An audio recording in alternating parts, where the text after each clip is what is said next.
The final years of peace will be dominated by the rise of the Republican Party.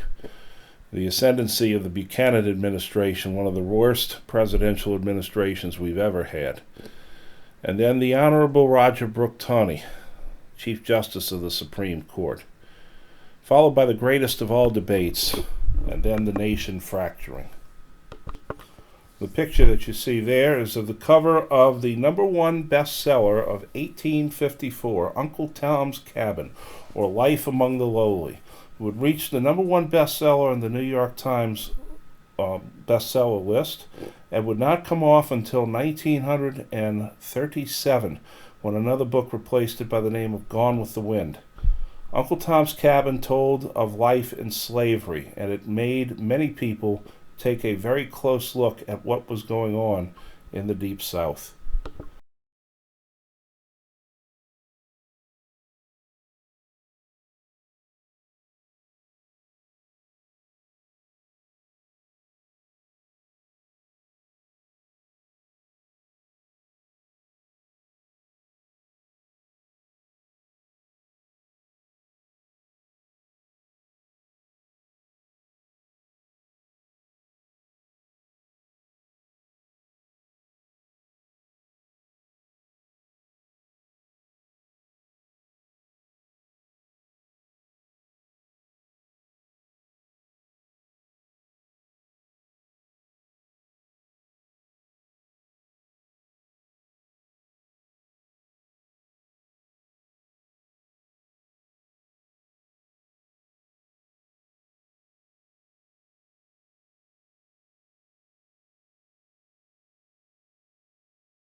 From the remnants of the Whig Party came the Republican Party, formed in Ripon, Wisconsin, and its first convention was held in Jackson, Michigan in 1854.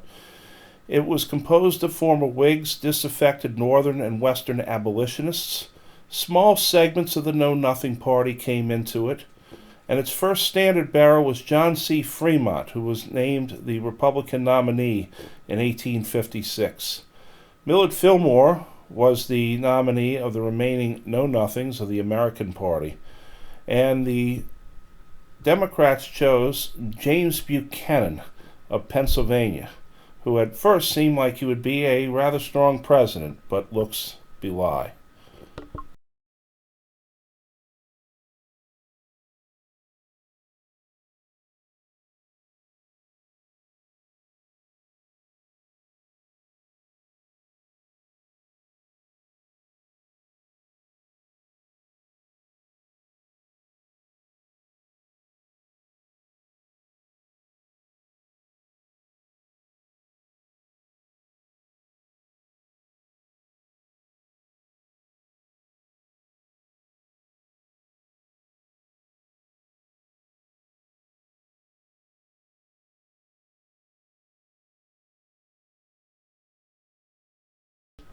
James Buchanan, born in 1791, which meant that he was 65 years old at the time of the presidency, was a 5-time member of the House. He was the only president from the state of Pennsylvania. And he had served mostly abroad in a variety of foreign services, ministered to Russia. He did come home to serve as Secretary of State under Polk, but even during that time, he spent a great deal of time abroad. He was the only bachelor president. He never married. He had one of his cabinet secretaries, his wife, served as his first lady, which meant hosting parties and so forth. He was a very, very weak president. He saw himself as a delaying action. He saw the Civil War coming but did nothing to stop it. He did not address any issues of sectionalism, and he felt that it would be the Supreme Court, not the presidency, that would decide the issue of the territories, not him. He is widely regarded as one of the worst presidents we've ever had. On the left is Chief Justice Roger Brooke Taney of the United States Supreme Court. On the right is a very cultured African American man by the name of Dred Scott, who was the property of a Southerner named John Sanford, who took him to the North, where Dred Scott sued for his freedom based on the fact that he was in the North and stood on free soil, which made him a free man.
Roger Brooke Taney was the successor to John Marshall as Chief Justice.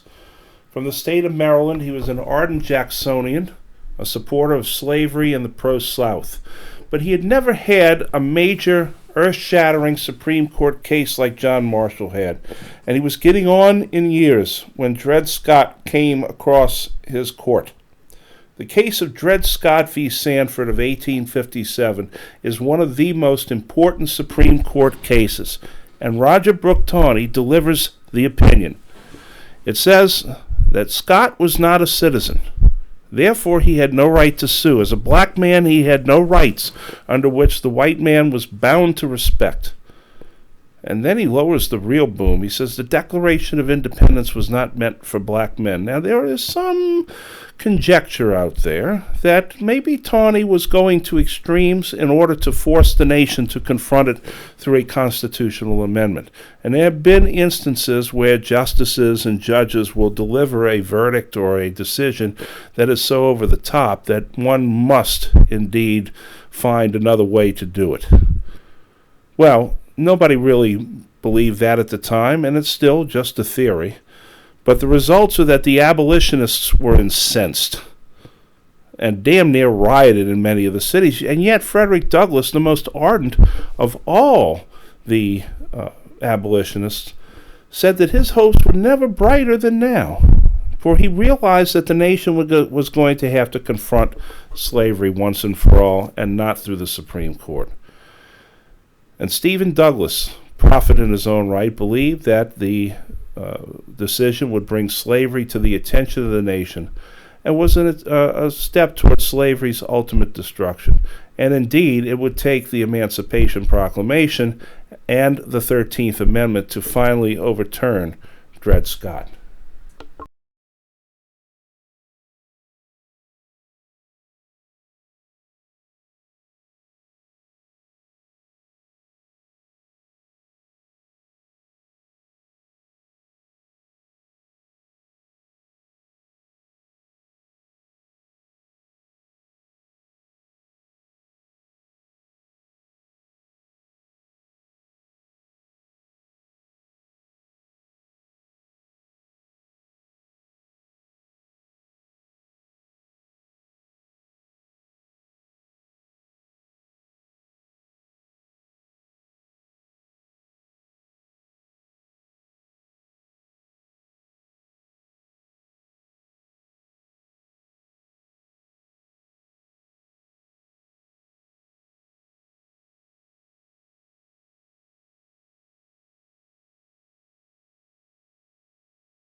The following year was the midterm elections, and the U.S. Senate race in Illinois attracted the most attention. Republicans throughout the nation were poised to capture many seats, but it was Illinois that attracted the most people's attention. The candidates, Stephen Douglas, the incumbent, running again for his seat. The Republicans had Abraham Lincoln. Now, understand something. In those days, senators were not elected directly by the people. They were elected by the legislature.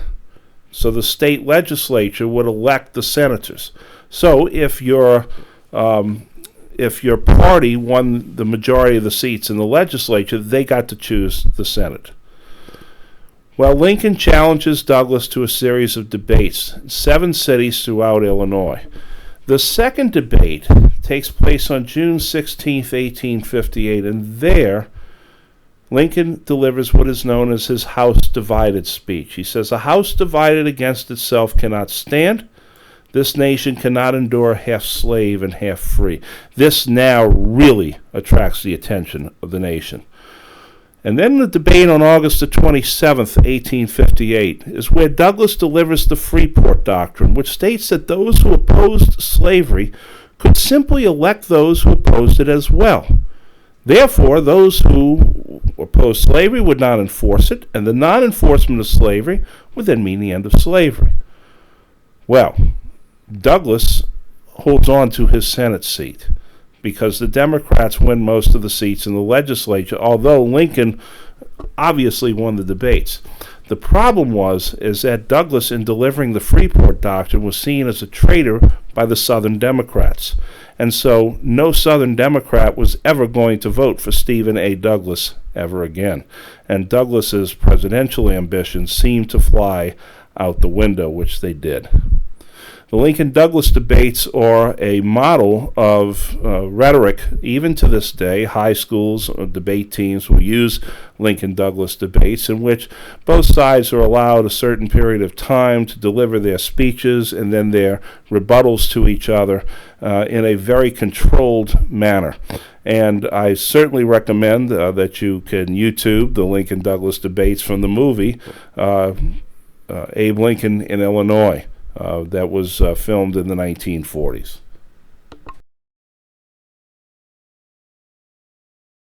As I said, Douglas won the Senate seat, but Lincoln won the war, even though he lost the battle, because Lincoln was now a national candidate in the North. He was now in the crosshairs of the Republican Party. They wanted him for national office. Around this time, also in 1859, John Brown attempted a raid on the federal arsenal in Harper's Ferry, Virginia. Harper's Ferry is a very strategic location on the Potomac River. It had, as you know, an arsenal, and Brown was attempting to take his sons and lead a general slave uprising. Instead, the whole operation was botched. Several of Brown's sons were killed. Brown was captured eventually by the U.S. Army detachment under the command of Colonel Robert E. Lee. Brown was then put on trial for treason and was allowed to testify, and he gave his great testament. He was hung for treason, but he became a martyr in the eyes of many abolitionists and of the African Americans.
The nation fractured and was led towards civil war because the most ardent ideologues in government, both in the state legislatures and in the National Congress, led the charge into war. They were called the fire eaters. Fire eaters are those both in the North and the South who represented the extreme end of the slavery and regional arguments. In the North, there were those like Charles Sumner, Thaddeus Stevens, William Seward, Salmon Chase, John C. Fremont. In the South, there were men such as Edmund Ruffin, Robert Barnwell Rhett, Louis T. Wigfall of Texas, and William Lowndes Yancey. Notice you don't see names like Jefferson Davis here, Abraham Lincoln on the North. You don't see Alexander Stephens. These men are not going to be the leaders of the Confederacy or even of the Union to a certain degree during the Civil War. It is often the case that the extremists, the radicals, will lead a nation toward a certain outcome, but they won't complete that. It'll be left to the moderates like Jefferson Davis and like Abraham Lincoln to be running the show in the end. Well, this leads us to the election of 1860. And the Democratic Party had gone through a major split because of Stephen Douglas. You had the Northern, called the Union Democrats, and then you had the Southern, called the States' Rights Democrats.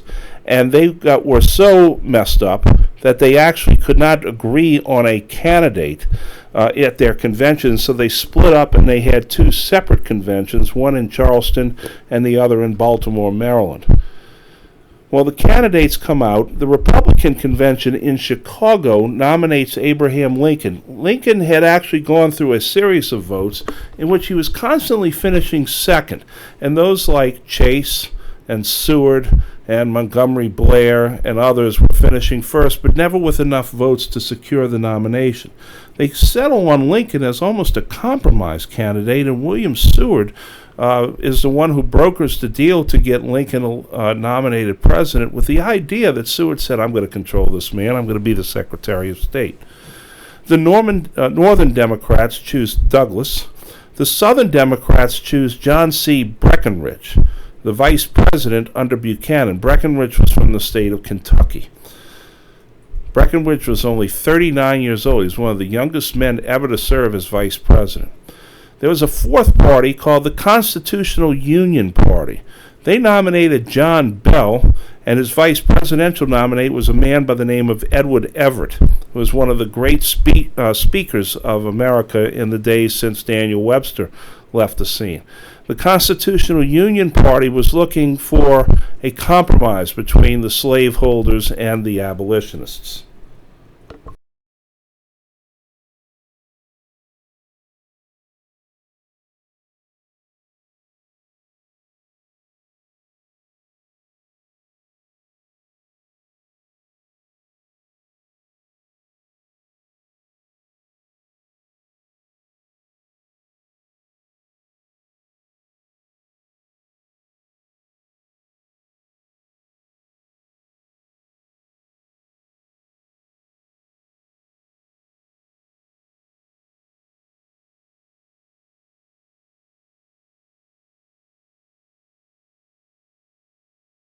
So here are the candidates as they lined up in 1860. In the lower left is Stephen Douglas.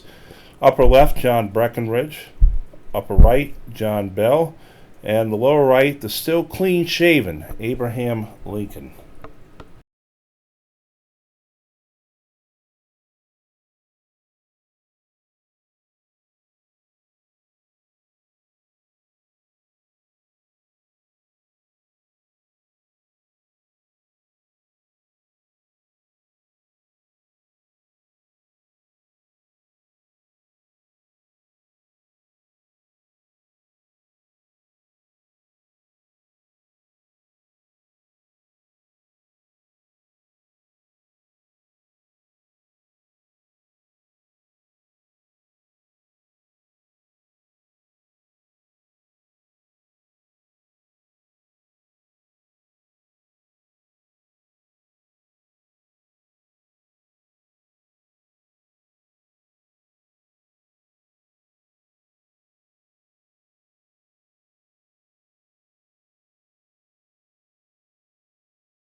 Many in the South, led by the Fire Eaters, threatened to secede should the Republicans, who had an abolitionist plank in their platform, win control. Well, Lincoln was elected and he won every state in the North. The Republicans swept every seat in the House in the North. And because of this, the southern states now prepared themselves for secession conventions. South Carolina, as you well know, being a very rambunctious state, seceded on December the 20th, 1860.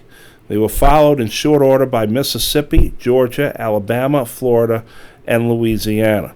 These formed the original 7 of the first Confederate states, and that's why you have the stars and bars, the red, white, and red field, and then the blue field with the 7 circular stars. Those 7 states formed the Confederacy at Montgomery, Alabama, the first capital of the Confederacy. Texas then joined the Confederacy despite the protest of an aging Sam Houston, who remained in Texas throughout the Civil War until he died in 1863. Jefferson Davis did not want secession, but like many Southerners, he went with his home state of Mississippi rather than go against the people with whom he lived and loved. He was a supporter of the South's regional independence, but he remained a nationalist. But when the South seceded, when Mississippi seceded, Jefferson Davis, a West Point graduate and a very proud man, wanted more than anything to command an army in the field. That was his chance for glory, he felt. But he was such a skilled politician as Secretary of War and then a U.S. Senator from Mississippi that they decided to make him and ask him to become the president of the new Confederate States of America. He gave a very emotional speech on the floor of the U.S. Senate when he resigned his seat to go join the Confederacy, and there were very few dry eyes in the Senate when he left. But he goes and he takes command of the Confederacy as its president. Here you see the beginning cabinet of the Confederacy. Jefferson Davis seated in the center. Directly to his right, our left, is Alexander Hamilton Stevens, his vice president. And standing behind him with the beard is Judah P. Benjamin of Louisiana, the only Jewish member of the Confederate cabinet.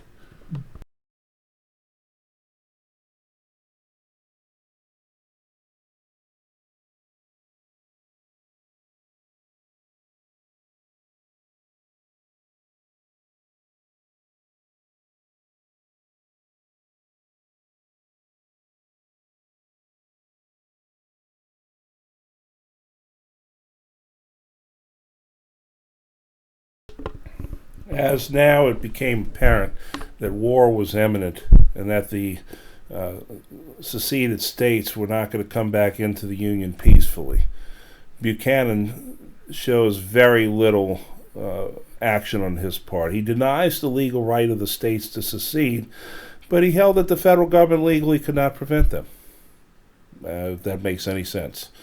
He did send the Star of the West to carry reinforcements to Fort Sumter at the mouth of Charleston Harbor, and then Buchanan reverts to a policy of inactivity, which essentially states that he's going to wait for his term of office to end, and then he'll leave the mess for the next guy. Here you see the leading Southern fire eaters. In the upper left is Edmund Ruffin of South Carolina, William Lowndes Yancey of Alabama, William Barksdale of Mississippi, Robert Barnwell Rhett, also of South Carolina, and Louis T. Wigfall of Texas. These are the men who will lead the South into secession and war. This is the electoral map of the election of 1860, showing Lincoln taking all the northern states, Breckinridge taking all the states of the Deep South, Bell taking the border states of Virginia, Kentucky, and Tennessee, and Douglas, who finished second in the popular vote, taking only one state, Missouri. So he finished a very poor fourth in the overall electoral vote, but he was second in the popular vote. if you will notice that these states have almost completely flipped in the opposite direction, and now the Deep South is solidly Republican, while the Northeast especially is now solidly within the Democratic fold. This was Jefferson Davis's last photograph taken as a U.S. Senator, shortly before he left the Senate to go and become President of the Confederate States of America.